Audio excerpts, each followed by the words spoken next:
सबसे बड़ी बात नेक इरादा है, अपार पुरुषार्थ है। साथियों, चिनाब ब्रिज हो या फिर अंजी ब्रिज, ये जम्मू की और कश्मीर की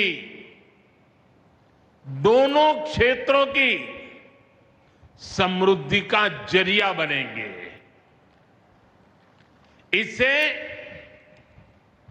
टूरिज्म तो बढ़ेगा ही, इकोनॉमी के दूसरे सेक्टर्स को भी लाभ होगा। जम्मू और कश्मीर की रेल कनेक्टिविटी दोनों क्षेत्रों के कारोबारियों के लिए नए अवसर बनाएगी। इससे यहां की इंडस्ट्री को गति मिलेगी। अब कश्मीर के सेब कम लागत में देश के बड़े बाजारों तक पहुंच पाएंगे और समय पर पहुंच पाएंगे। सूखे मेवे हो या पश्मीना शॉल, यहां का हस्तशिल्प अब आसानी से देश के किसी भी हिस्से तक पहुंच पाएगा। इससे जम्मू कश्मीर के लोगों को देश के दूसरे हिस्सों में आना जाना भी बहुत आसान होगा। साथियों, मैं यहां संगलदान के एक स्टूडेंट का अखबार में कमेंट पढ़ रहा था। उस स्टूडेंट ने कहा कि उसके गांव के उन्हीं लोगों ने अब तक ट्रेन नहीं देखी थी जो गांव से बाहर गए थे। गांव के ज्यादातर लोगों ने ट्रेन का सिर्फ वीडियो ही देखा था। उन्हें अब तक यकीन ही नहीं हो रहा कि असली ट्रेन उनकी आंखों के सामने गुजरेगी। मैंने ये भी पढ़ा कि बहुत से लोग ट्रेनों के आने जाने का टाइम याद कर रहे हैं। एक और बिटिया ने बड़ी अच्छी बात कही। उस बिटिया ने कहा, अब मौसम तय नहीं करेगा कि रास्ते खुलेंगे या बंद रहेंगे। अब ये नई ट्रेन सेवा हर मौसम में लोगों की मदद करती रहेगी। साथियों, जम्मू कश्मीर मां भारती का मुकुट है। ये मुकुट एक से बढ़कर एक खूबसूरत रत्नों से जड़ा हुआ है। ये अलग अलग रत्न जम्मू कश्मीर का सामर्थ्य है। यहां की पुरातन संस्कृति, यहां के संस्कार, यहां की आध्यात्मिक चेतना, प्रकृति का सौंदर्य, यहां की जड़ी बूटियों का संसार, फलों और फूलों का विस्तार, यहां के युवाओं में आप लोगों में जो टैलेंट है वो मुकुट मणि की तरह चमकता है। साथियों, आप भली भांति जानते हैं, मैं दशकों से जम्मू और कश्मीर आता जाता रहा। इंटीरियर इलाकों में मुझे जाने का, रहने का अवसर मिला है। मैंने इस सामर्थ्य को लगातार देखा है, महसूस किया है, और इसलिए मैं पूरे समर्पण भाव के साथ जम्मू कश्मीर के विकास में जुटा हूं। साथियों, जम्मू कश्मीर भारत की शिक्षा और संस्कृति का गौरव रहा है। आज भारत दुनिया के बड़े नॉलेज हब में से एक हमारा जम्मू कश्मीर बन रहा है। तो इसमें जम्मू कश्मीर की भागीदारी भी भविष्य में भी बढ़ने वाली है। यहां आईआईटी, आईआईएम, एम्स और नीट जैसे संस्थान हैं। जम्मू और श्रीनगर में सेंट्रल यूनिवर्सिटीज हैं। जम्मू और कश्मीर में रिसर्च इकोसिस्टम का भी विस्तार हो रहा है। साथियों, यहां पढ़ाई के साथ साथ दवाई के लिए भी अभूतपूर्व काम हो रहा है। बीते कुछ सालों में ही 2 स्टेट लेवल के कैंसर संस्थान बने हैं। पिछले 5 वर्षों में यहां 7 नए मेडिकल कॉलेज शुरू किए गए हैं। आप भी जानते हैं, जब मेडिकल कॉलेज खुलता है तो उससे मरीजों के साथ ही उस क्षेत्र के युवाओं को भी सबसे ज्यादा फायदा मिलता है। जम्मू कश्मीर में अब एमबीबीएस की सीटों की संख्या 500 से बढ़कर 1300 तक पहुंच गई है। मुझे खुशी है कि अब रियासी जिले को भी नया मेडिकल कॉलेज मिलने जा रहा है।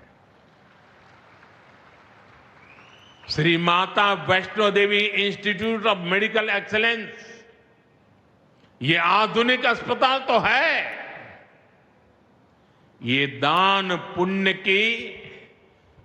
पुण्य करने की हमारी जो संस्कृति है उसका भी उदाहरण है।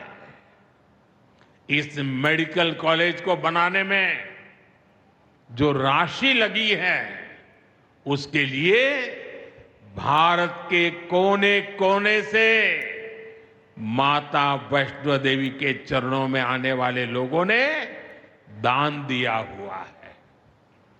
मैं श्री माता वैष्णो देवी श्राइन बोर्ड को, उनके अध्यक्ष मनोज जी को इस पवित्र कार्य के लिए बहुत बहुत शुभकामनाएं देता हूं। इस अस्पताल की क्षमता भी 300 बेड से बढ़कर 500 बेड की जा रही है। कटरा में माता वैष्णो देवी के दर्शन करने आने वाले लोगों को भी इससे बहुत सहूलियत रहने वाली है। साथियों, केंद्र में भाजपा एनडीए की सरकार को अब 11 साल हो रहे हैं। ये 11 साल गरीब कल्याण के नाम समर्पित रहे हैं।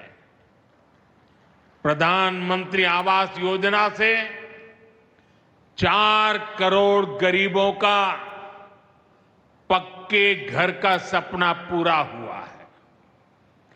उज्ज्वला योजना से 10 करोड़ रसोइयों, उसमें धुएं का अंत हुआ है। हमारी बहनों को, बेटियों को उनकी सेहत की रक्षा हुई है। आयुष्मान भारत योजना से 50 करोड़ गरीबों को 5 लाख रुपए तक का मुफ्त इलाज मिला है। प्रधानमंत्री गरीब कल्याण अन्न योजना से हर थाली में भरपेट अनाज सुनिश्चित हुआ है। जनधन योजना से पहली बार 50 करोड़ से ज्यादा गरीबों के लिए बैंक का दरवाजा खुला है। सौभाग्य योजना से अंधेरे में जी रहे 2.5 करोड़ परिवारों में बिजली की रोशनी पहुंची है। स्वच्छ भारत मिशन के तहत बने 12 करोड़ शौचालयों ने खुले में शौच की मजबूरी से मुक्ति दिलाई है।